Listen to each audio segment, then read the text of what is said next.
Morning glory and evening grace, America. Hugh Hewitt in Studio Beltway, joined as I am most Fridays when I am blessed by Ben Domenech, who is, of course, editor-at-large for The Spectator.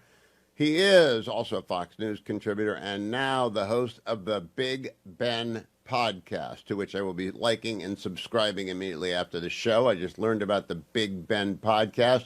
And I'll get back to that, but not before I bring up the fact that Big Ben fired the first shot during the doubleheader between the Guardians and the... I trolled you at the worst possible time. You did. You trolled me just when I was down, and then the Guardians went on to take the next 2 out of 3. The Guards, by the way, are 2.5 behind the Tigers, 22-15. They're the leader in the wild card in the AL East, in the American League, I mean.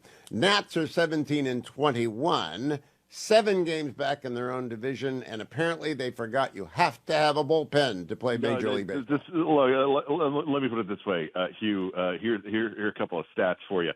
If the season ended today, the Nats bullpen, with an ERA following that Guardians series of 7.22, would be the worst bullpen performance in history since the merger, since the actual integration, I should say, of baseball. So you never want to be worst since integration. But I will just say this: the thing that is fun about the Nationals, and it's one of the reasons why I love going to so many games, is that they're the second most, they're the second in scoring in their division. Well, the problem is they're also second in giving up runs. That first game that you threw the dart at me online, it was 8-6 when I talked about it on the radio, and then the Nats came back and won 10-8, I think, and it was crazy. And then the same thing happened in the doubleheader. I don't know how you watch a team like that without a bullpen. The Guards have the best bullpen in baseball. Absolutely. I'll tell you, it's very fun when they're up, and it's very sad when you start going down because you know it's not. There is no bottom. They're like Cavaliers fans this week. They're 0-2 and they're going to Indiana, and it was a dagger to the heart in that second game. Well, I have to say, Halliburton is a fine player, and that's one of the reasons that I don't know if the Cavs can come back, but I would be more worried if I was a Celtics fan, because that's the team that, frankly, should be quite embarrassed at the situation that they're in. I don't. The Knicks, they gave Nick some breath of life. They got to go play in the Garden. I mean, they got to go play 2 in the Garden, and so it's dicey. This is the first time that both the first and the second seed have been down 0-2 in the semis, in the conference semis. So we will see. Let's get to the important stuff, Ben. Historic yesterday. I mean, just a big day. People will be talking about this for centuries, the choice of an American pope. What was your reaction? What is your reaction? I talked to Vice President Vance at the start of the show. He's quite eloquent about this. What does Ben Domenech think? Well, I read the transcript, duly run up, by the way, by your producer, Dwayne. I had no idea that he could type that fast. Yeah, and it was certainly, heartfelt, everything that the vice president had to say about it. For me, it was actually just a reminder for me to urge all of my friends to watch The Young Pope and make meme references. But look, the fact that the Pope has had opinions about Caleb Williams versus Jaden Daniels, in all likelihood, in the last couple of years, it's something that I find quite heartening. I think it's and he knows about Jim McMahon and the Bears. I mean, he knows about Ditka. He was there during the 80s. I mean, and I do think that the Cubs did themselves no services by jumping the gun and assuming he was a fan. Turns out he's a fan of the White Sox. But one of the things that I think is good about this is that, the frame of the media, as you know, Hugh, is going to be the Pope versus Donald Trump. And I think that was always going to be the case, whatever happened, coming out of this. But I actually think that this Pope is it seems to be, in terms of initial assessment, to be a pretty sophisticated, not easily, put in a box one way or the other on things, pretty clear on what he thought about gender teaching in Peru, at least. And we'll see how he approaches it. But look, this is incredibly important. The first American Pope is incredibly important. And I think that, sometimes the media likes to play these games with religion that I think are very inappropriate. But one thing that I do think is valuable is to acknowledge and look, the Catholics in my life who are American felt very proud about this. and I think that they should, because it's a good thing for the country, and it's a good thing for the world to have someone who understands America and understands it in this moment when I think the American experiment and the role that we have to play in the world for the future and balancing against a lot of evil elements in it is so critical. Yeah, Ben, one of the things I mentioned to Matt Continetti last hour is I'm listening since the death of Francis. I've been listening to a book by Robert Cardinal Sarah of Guinea, one of the Africans. He's 79. It's called The Day Is Now Far Spent. I'm showing it to people who are watching on the Salem News Channel on my iPhone. And the interesting thing about this book is he is so down on the West, on the emptiness or the sort of vacuuming up of our history, the draining away of our culture. He's just as down on Europe, having forgotten that it came out of Christendom and it is embarrassed by Christendom and nobody believes Jesus is Lord. I actually think his first sermon today was very uplifting. He's going to be an evangelical pope, not a political pope.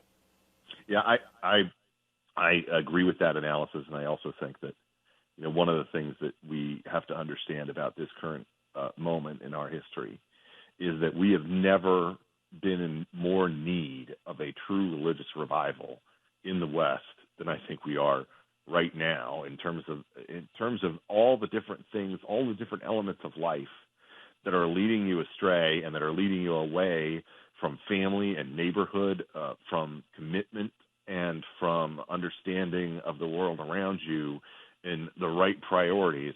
There's so many things that pull at us in those directions, and that kind of default secularism, that default atheism, or not even passionate enough to say that it's atheism. It's a kind of dismissal of the idea that these are the things that fundamentally matter. And someone who can bring that back, that understanding that this is the whole world at war over whether something is a terrible lie or a divine hope, is something that I think is at the core of our understanding of the way we are as human beings and the way we need to live as friends and neighbors and family. I'll talk with you about this during the break, but I want to make sure the whole audience hears about the Big Ben pod, because I do believe podcasting is going to save information flow and is going to redeem the internet. So I'm glad to hear you've entered the list in a big way as opposed to a little way. What are you going to do with the Big Ben pod? So what we're going to do, and we did it on Wednesday with my friend Lucas Tomlinson, sat down with me. We fortuitously actually ran into each other at Nats Park for his youngest first game, which was that win over the Guardians. And he and I sat and talked about his trip to Estonia, his trip to Saudi with the president. And then we also, I went on a rant about these Hollywood tariffs and the good and the bad of them. And then also had a great conversation at the end about Mother's Day and about a number of other random topics. It's really much more, look, I'm a radio guy, Hugh. I love radio. I love talk radio. I love listening to that kind of stuff. And I think that this is something of a hybrid between that world that you inhabit so well and the podcast world. And I'm very optimistic about it. This is something that I've been wanting to do for basically more than a year. And the fine folks at Fox have made it happen finally. And we're going to have in-studio interviews in the upcoming weeks with, major political figures and authors. Next week, we're going to have a conversation with David Zweig, whose new book about the pandemic choices about schooling is such it's an indictment of everything that happened here in America, particularly. And in the coming weeks, we'll have, senators and Speaker of the House, a number of other folks who we will bring in to do in-studio interviews. I think it's just great to do stuff that's in studio, Hugh. It makes such a good... And I love long form. I think, God bless Joe Rogan for opening people's eyes to this, but he's a comic. I am enamored of the commentary pod. I'm enamored of the National Review, the editors, Andy McCarthy's report. I'm enamored of Getting Hammered. I know I'll be enamored of Big Ben because long-form conversations among smart people teach me things. I think that hunger is immense. We got a minute to the break, Ben. Yeah.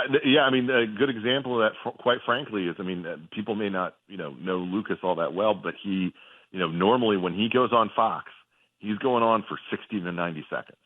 And he's given you, a perspective on things from all around the world, that is condensed and to be able to talk to him about, what it's like to go and cover, a major presidential trip overseas and that kind of thing is really eye-opening, and it helps, I think, people understand there's so much depth that is out there in this that doesn't get touched on in the world of television, can't be touched on really in cable, and that's something that I think we shouldn't cede to just, a handful of folks who, have established this idea that they're able to do long form. I love long form myself. They have first mover advantage, but that doesn't mean people can't catch up like the Big Ben pod. I'm going to talk to Ben during the break. We'll be back on the other side, talk a little tax policy. Don't go anywhere, America.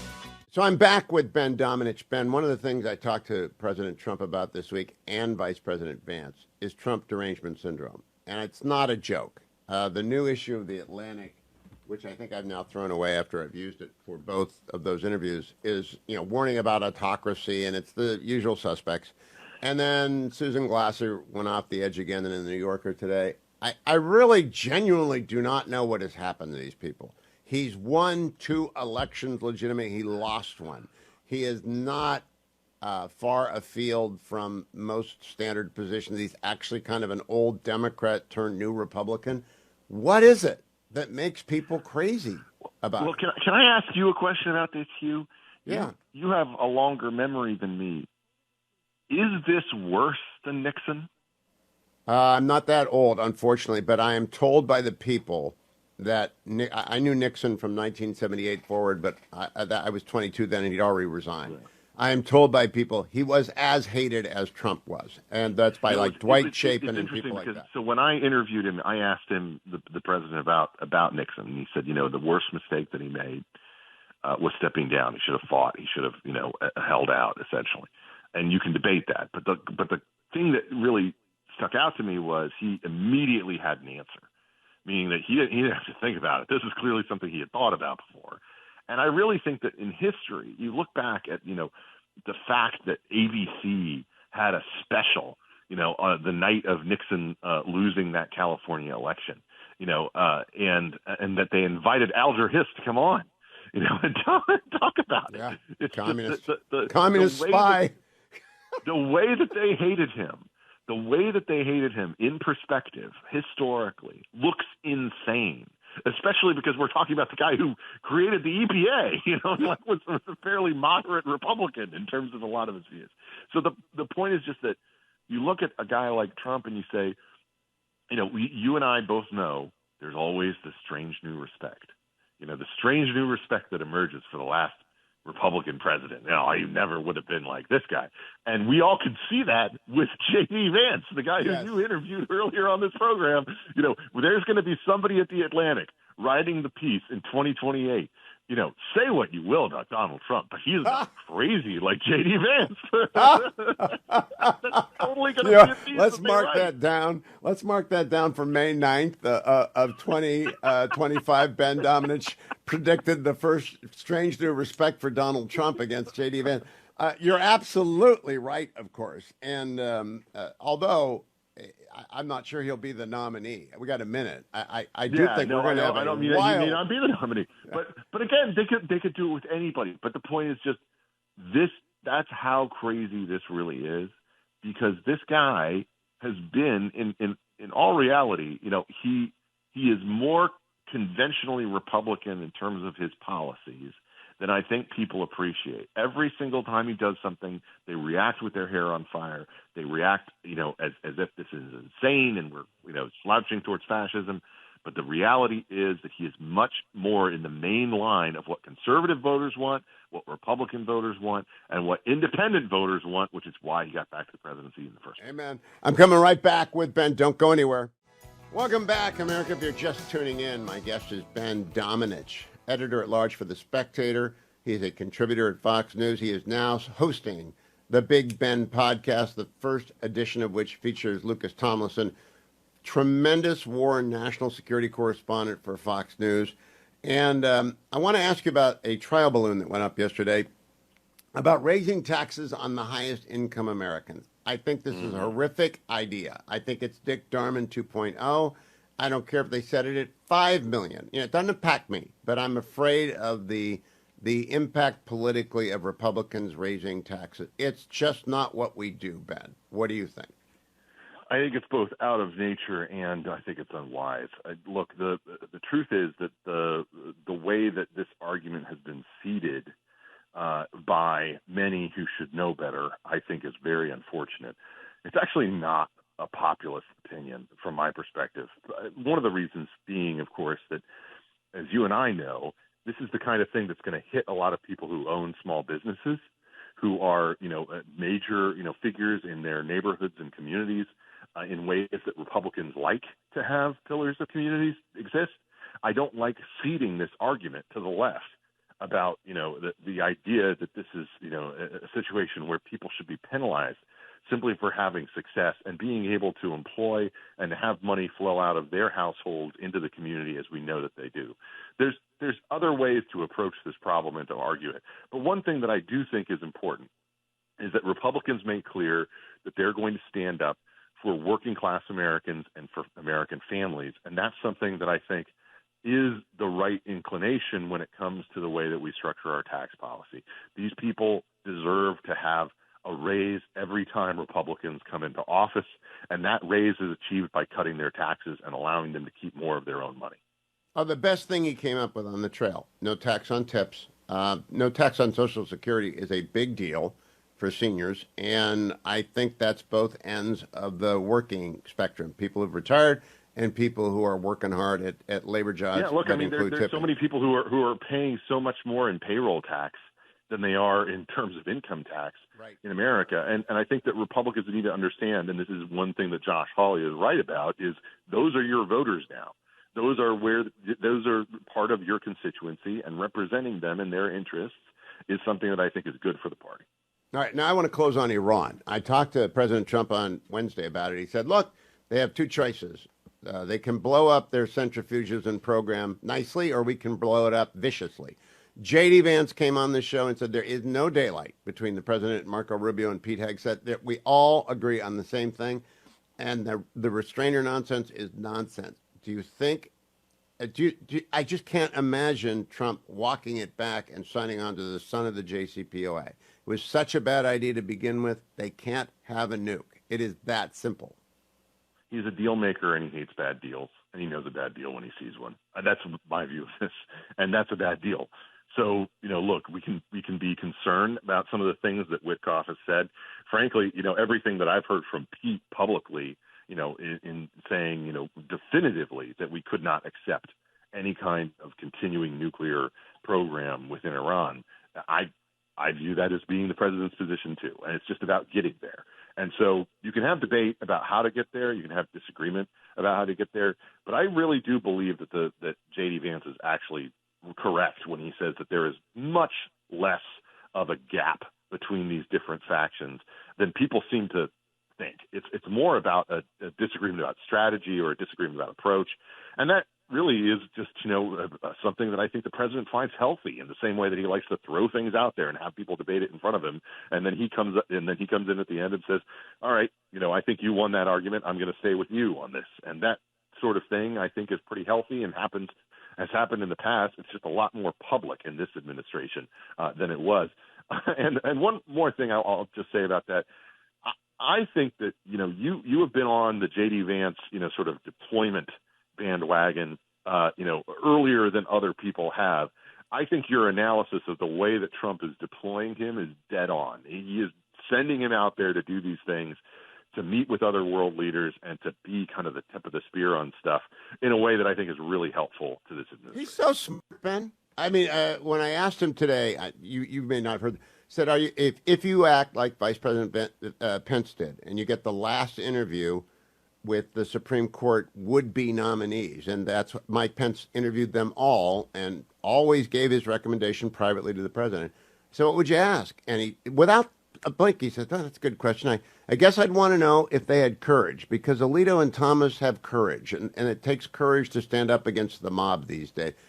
That is a brilliant, off-the-cuff answer for a question no one's expecting. Yeah, no, that's and it's dead on, because it's tied to the fact that we saw the kind of steel in the spine that Sam Alito had during the heyday of that targeting following the leak of the Dobbs decision, which, by the way, is still the thing that I care about the most related to this court. That people talk about different things that they want to know. They want to read the Robert Hur interview. They want to, that kind of thing. That's fine. I want to know who freaking leaked that. It's really bothering me that we don't have an answer to it. And maybe we'll get one someday. But look, I think that courage is totally important. And look, we also don't know at the end of the day, and I think it actually was helpful for Donald Trump to say, I like JD, I like Marco.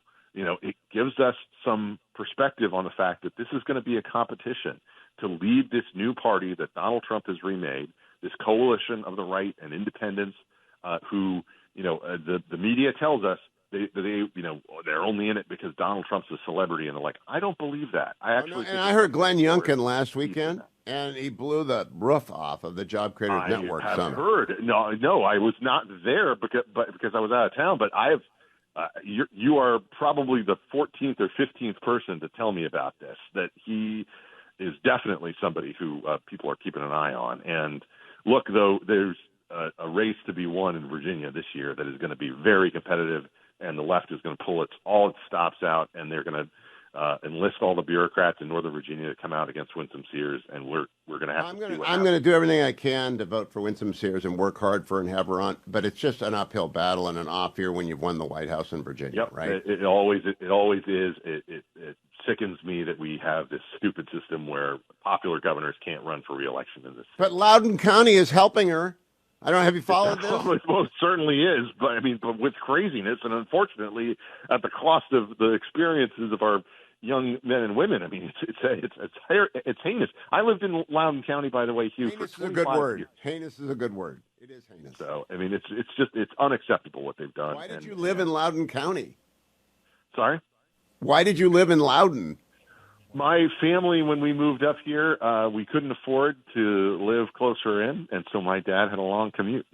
I got to tell you, I don't know what happened in that county. It used to be a red county and had good schools, and it's been nothing but crazy for 10 years. Crazy has moved west outside of D.C., and it's very unfortunate, but still a beautiful place. Still a wonderful place. Still might get Winsome Sears elected because parents are going to remember everything about this. Ben, congratulations on the launch of the Big Ben Pod. I'm sure it's available at Apple, Spotify, iTunes, wherever you go. Go get the Big Ben Podcast, like and subscribe right away. Be smarter than anyone else. Thank you, Ben Domenech. Coming right back, America. Stay tuned.